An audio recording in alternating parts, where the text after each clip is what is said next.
हरियाणा के पंचकुला विधानसभा से बीजेपी प्रत्याशी ज्ञानचंद गुप्ता का बयान सामने आया है।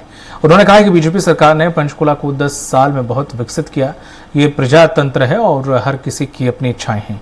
अगर हमारा कोई नेता अपनी इच्छा को सीएम पद के लिए दर्शाता है तो वह गलत नहीं है।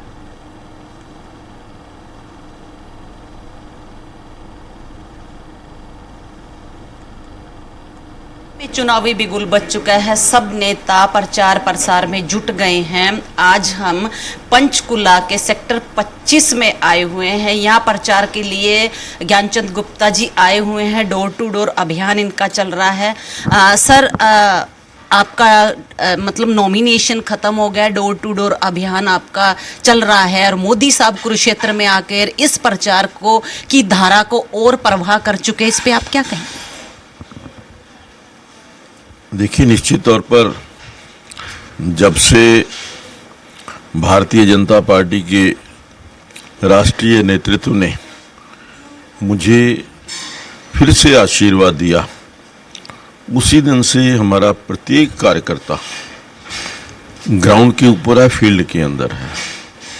चाहे वो डोर टू डोर प्रचार को लेकर हो या संगठनात्मक तरीके से बूथ की गठन की प्रक्रिया, त्रिदेव सम्मेलन और उसके पश्चात नरेंद्र मोदी जी की रैली, और आज अभी हमने कल महाजन संपर्क अभियान, यानी हर बूथ के ऊपर कार्यकर्ता जनसंपर्क के लिए निकले और बहुत बड़ा अच्छा रिस्पांस इस महाजन संपर्क अभियान के अंदर हमें मिला है। आज मैं समझता हूँ कि भारतीय जनता पार्टी विपक्षियों से कहीं आगे है। जिस प्रकार का सहयोग और समर्थन जनता से मिल रहा है, अद्वितीय है। पिछले भी चुनाव हमने देखे हैं, लेकिन आज जनता ने ये मूड बना लिया है कि तीसरी बार हरियाणा प्रदेश के अंदर भारतीय जनता पार्टी की सरकार नायब सिंह सैनी जी के नेतृत्व में बनेगी। सर, जैसे कहा गया, चुनाव जैसे आते हैं, सभाएं शुरू होती हैं, नेता का आरोप प्रतिरोध, जुबान से कुछ निकलना, इसके बारे में क्या कहेंगे? कांग्रेस हो, आपकी बीजेपी के नेता अशोक तंवर जी हो, नैना चौटाला हो, इस तरह के आरोप प्रतिरोध क्यों करते हैं? नहीं, देखिए, ये अपना अपना स्वभाव होता है, लेकिन मेरा ये प्रयास रहता है कि कभी भी किसी भी कैंडिडेट के खिलाफ व्यक्तिगत रूप से कोई भी किसी प्रकार से कोई अभद्र टिप्पणी ना हो। जो भी चुनाव लड़ रहे प्रत्याशी हैं वो सब माननीय हैं, बहुत पुराने और अनुभवी लोग हैं, और उनके पर्सनल कैरेक्टर असैसिनेशन वो नहीं होनी चाहिए। मैं इस बात को स्वीकार करता हूँ।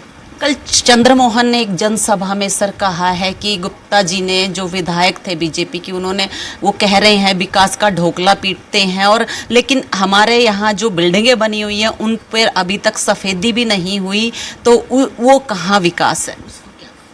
पहले तो वो ये बिल्डिंग बताए ना कि कौन सी उन्होंने बिल्डिंग बनाई थी, कहाँ पर बिल्डिंग बनाई थी।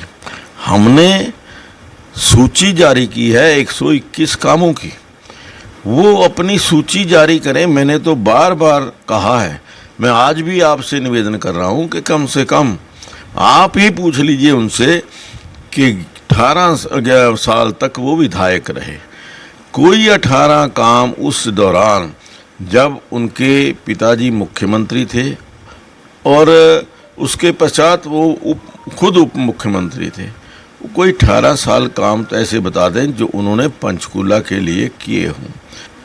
सर, आपकी ही नेता हैं अनिल विज जी, अनुभवी नेता हैं, उन्होंने कल एक प्रेस कॉन्फ्रेंस करके सीएम की दावेदारी ठोकी है। इस पे आप क्या कहें? देखिए, इच्छा हर व्यक्ति की होती है कि मैं मुख्यमंत्री भी बनूं, प्रधानमंत्री भी बनूं। उसमें इच्छा जाहिर करना कोई बुरी बात नहीं है, लेकिन निर्णय केंद्रीय नेतृत्व करता है, चुने हुए विधायक करते हैं। ये थे हमारे साथ पंचकुला से उम्मीदवार बीजेपी के ज्ञानचंद गुप्ता जी। ज्ञानचंद गुप्ता जी विपक्ष पर अपना कटाक्ष किया है कि 18 साल वो यहाँ उप मुख्यमंत्री भी रहे, विधायक भी रहे, तो उन्होंने उनके 18 काम हमें गिनवा दीजिए और हम 5 साल से विकास की धारा को लेकर बह रहे हैं और आगे भी इसी प्रकार चलेंगे। कैमरामैन मुकेश के साथ कोमल, पंचकुला।